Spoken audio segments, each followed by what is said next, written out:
Hello and welcome to your day 4 on the Android application development tutorial. Today we'll be learning about menus, dialogues and alert boxes. Let's begin the day.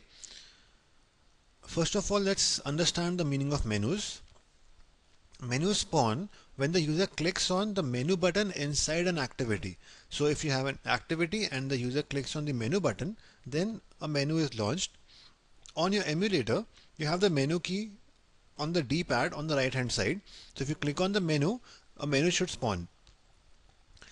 Each menu has multiple menu items and each menu item has the following properties. Okay, first of all, menu items will be defined inside XML files. Always make sure that all menu items will be defined inside XML files. A menu item has the following three properties.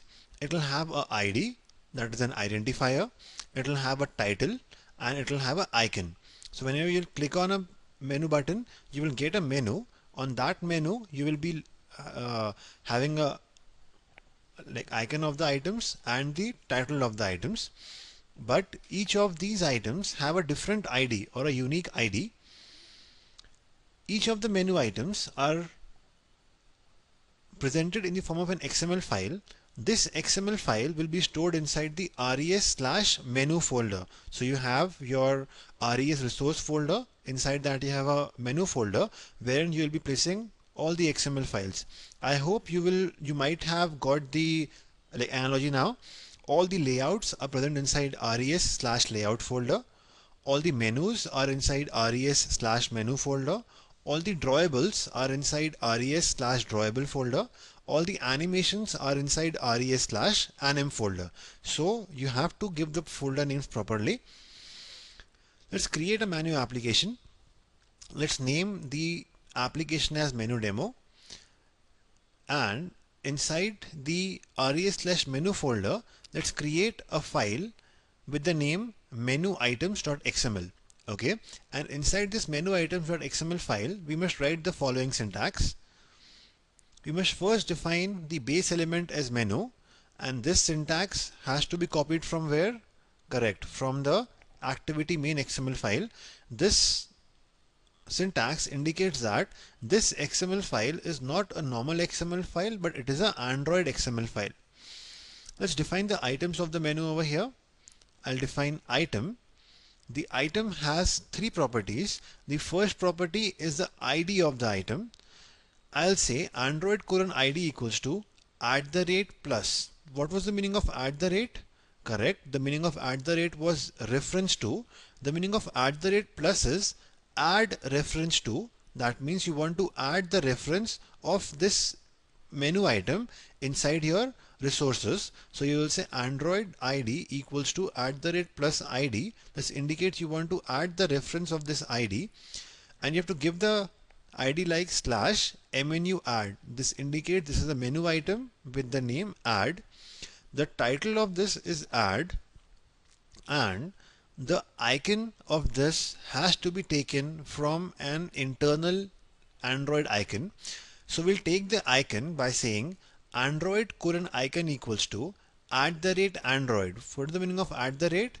It is reference to. So I'll say Android icon equals to @Android means refer to the Android's OS. Inside the Android OS, go to the drawable folder. Inside this drawable folder, go to IC input add. Make it a point that this is not our drawable folder, this is Android's drawable folder. So inside the Android SDK, it will go to the drawable folder. Inside that drawable folder, it will select IC input add. That is the icon for the addition. Similarly, we'll have the second item, that is delete. We'll give the ID similarly over here. Item Android ID equals to @+ID. That indicates add the reference to this ID. Which ID? The ID menu delete. The title should be delete, and the icon should be @Android. That is refer to the Android SDK. Inside the SDK, refer to drawable folder. Inside drawable folder, refer to IC input delete, and go to the get again. Okay, we got the three items over here. The first item is add, second item is delete, and third item is get. Let's now first check out where are these icon files located. You have your project like this. Inside the project name, you have your Android 2.3. Inside Android 2.3, you have android.jar. Inside this, you have the R class. Inside this, you have the drawable folder. So whenever you say @android:drawable, it will go to the android.jar file. Inside this jar file, it will go to the drawable folder. And from this drawable folder, it will pick up all the images. Let's display the menu item. The menu item will be displayed when the user clicks on the menu button. At this instant, whenever the user clicks on the menu button, Android OS will call a function called as onCreateOptionsMenu of the activity class. If you will recall, we had some lifecycle methods like onCreate, onPause, onResume, etc. Out of those lifecycle methods, one of the lifecycle method is onCreateOptionsMenu. This method is called whenever we click on the menu button. The Android OS will call this onCreateOptionsMenu directly. So if we need to add a custom menu, then we need to override this method in a class. That's very simple. We will do something like this: @override public boolean onCreateOptionsMenu in bracket menu. Inside this, we have to get the reference to the menu inflator service. The menu inflator service is a service provided to us by the Android OS. This service allows us to display menu items which were defined in the form of XML files. So we'll say menu inflator mi equals to get menu inflator. Inside this menu inflator service, we'll say mi.inflate. That indicates that I want to inflate a menu. Which menu I want to inflate? I want to inflate the menu which I have defined inside the resources folder, inside the menu folder with the name menu items.xml. So this menu will be inflated inside the menu as a return true. The meaning of return true over here is that I am able to perform that spawning of the menu. The Android OS should not perform the spawning now. I am spawning the menu by myself. Okay. So by this simple syntax, you will be able to display a menu on the screen of Android.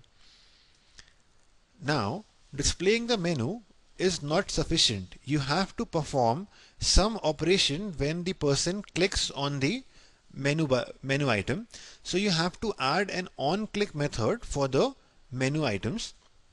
To do this, whenever a person or whenever the user clicks on any option of the menu, then a lifecycle method on options item selected is called. Okay, whenever someone clicked on the menu button, the onCreateOptionsMenu was called. But whenever someone clicks on one of the menu items, onOptionsItemSelected function is called. So if we want to do something with those menu clicks, we have to override this method inside our own class. So we will say public boolean onOptionsItemSelected, and it will pass which item was selected. I hope you remember that each item had a different ID. So we have to check which item was selected depending upon the item ID. And if that item was selected, then we will perform the respective operations. For example, over here, if someone clicks on add, we will display you clicked on add. Whenever someone clicks on delete, we display you clicked on delete, and so on. So we'll display a message. Let's first define that message in the form of a string. I'll say if item.get item ID. That indicates the items. You get the item's ID and check if this item's ID was same as the ID of the menu add. If it was same as the ID of the menu add, then we'll say the message you clicked on add. Else we'll check if the item ID was delete. So we'll say the message clicked on delete. Else if it was get, we'll say clicked on get. Then we'll display this item. To display this message, we will say toast.makeText menu demo.this. This menu demo is the name of the activity. In our case, this should be activity main or main activity. You will just give main activity.this, comma, the message, comma, the duration. Now over here we have given the duration as toast.length short. This is given because Android by default provides you two constants, that is length long and length short. Length short indicates a short length toast. Length long indicates a long length toast. So if you want to display a small message, you can say toast.length short. If you want to display a big message, you will say toast.length long. Show. If you want, you can replace this toast.length short or toast.length long by the number of milliseconds. That's also fine. And then return true to tell the Android OS that we are able to access this on option item selected, and we have handled this complete call to on option item selected. I hope you are getting the concept. Over here we are comparing the items ID, that is item.get item ID. If this ID is the add ID, we will say clicked on add. If this ID is delete ID, we will say clicked on delete. If this ID is get ID, we'll click on get, and we'll show that message. In case the user does not click anything and presses the back button, nothing will happen. The menu will go back. So let's do it in actual practice and have a look of the menu items. So let's do it for the menu application. To create the menu application, we'll go to File and say New Android Application Project. Let's give the project name as Menu Demo. Give the package name as com.fitech. As a reminder, you can give the package name as any name depending upon the project that you're making. But in my case, my company name is fitech, so I'm giving it com.fitech. I will give the build SDK as Android 2.3.1. I will deselect the create custom launcher icon and press next, next. And let me give the title of this as menu demo. I hope this is very usual now. Let's click on finish. We'll get the application over here. One thing that I wanted to share with you is the projects that you have already worked on. These projects are no longer in use. So Eclipse provides you a way to close the project. To close a project, just right click on a project and say close project. So see, it comes as a closed folder. This helps you to differentiate between the projects which you are working on and the projects which have been completed. So I don't want the remaining projects, so I'll just right click on them and say close project. So far so good.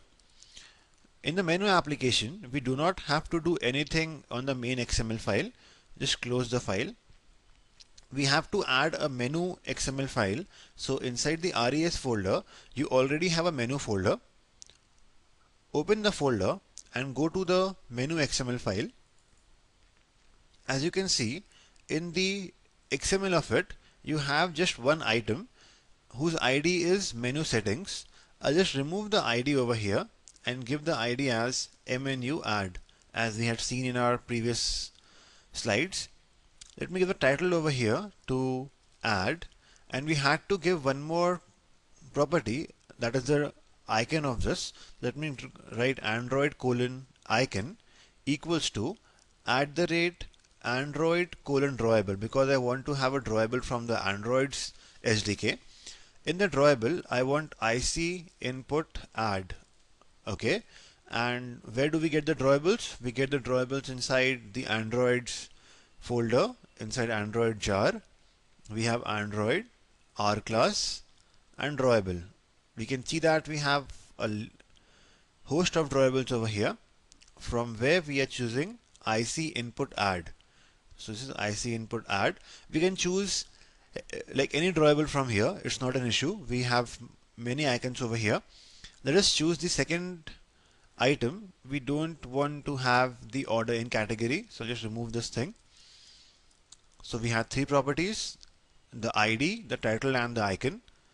Let's just replicate these 3 times. So just select it and say copy, and then paste it over here once and twice. Let me give the ID of the second menu as menu delete, and let us keep the icon of this as IC input delete, and let me give the ID of this as menu get, title as get, and the icon as IC input get. As a good news for you, Android with the new version of Eclipse already provides you the code for the menu items. So if you go to the source, into your package, into your main activity, already you have on create options menu over here. In this, let's write some code of ours. We have to first call the menu inflator. So I'll get menu inflator mi equals to get menu inflator, and then I'll say mi dot inflate. The menu is present inside r dot menu dot activity main. That is our main menu file. So as you can see, the R indicates the resources. Inside this I have menu. This is the menu of it. Inside this I have the XML file as activity main. So I am going from R slash menu slash activity main, and the menu is this menu where everything will be filled up. Let me just press a semicolon over here in order to save it, and then right click on the menu demo and say run as Android application. Once you do this, you will be able to get the application up and running on the Android device. It is uploading the file, installing the file. Now it will start the activity on the device. Over here you will not be able to see like anything on the screen because we haven't added any layout. But as we press the menu button, we'll get a menu. Add. I hope we didn't change this thing. So we have add, and get. Let me go to the menu file. Let me just make it delete so that we get the delete option as well. Right click on as Android application. As we run this thing as the Android application, the application will be first uninstalled, then installed again. And let's again click on menu. We get add, delete, and get. I hope we are clear with the point. Let's add 3 more items over here. So I should show you something. I am adding 3 more items. I'll say menu add 1, and let me give it a title, say add 1 option, and let me give menu delete 1. That's a delete 1 option. I'm just adding some dummy menu items over here. Get 1 option. Okay.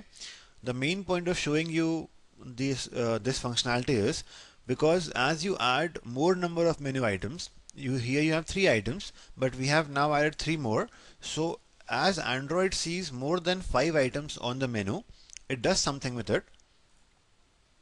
Okay, so now we have 6 items over here on the main screen. Let me add 1 more item so that we can get a better hang of it. I'll say get 2. Let me have get 2 option. Let's run it as Android application. When we add more than 6 items on the menu, Android will actually spawn a different type of menu for it. When you click on menu, see you have a more option over here.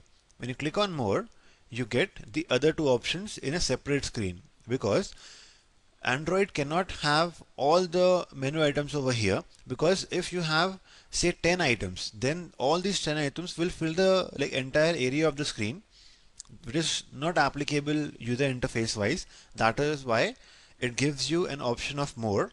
When you click on more, you get the remaining 2 options. I hope we are clear with it. Now let's start by some coding on it. The function which gets called when you click on a menu item is what?